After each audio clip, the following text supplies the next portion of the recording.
আরে উজির বেটা, এক বাটি চিনি দেওয়া যাবে? আরে ভাই, এটা কেমন কথা বলছো? এখনই নিয়ে আসছি আমি।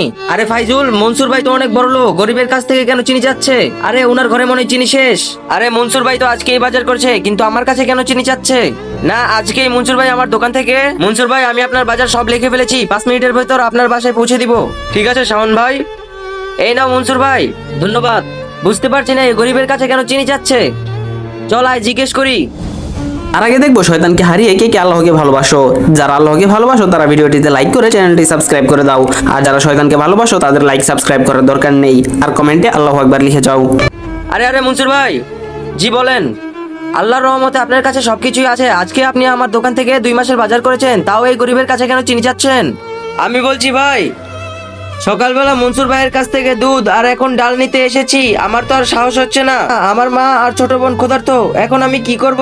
আরে উচিত আমার কাছে চাইতে শরম করছে, আমি কিছু একটা করছি, এই জন্য আমি ওর কাছে কিছু না কিছু চাই, ও যাতে আমার কাছে চাইতে শরম না করে। আর আমার ভাই, আল্লাহ বলেছেন প্রতিবেশীর খবর রাখতে।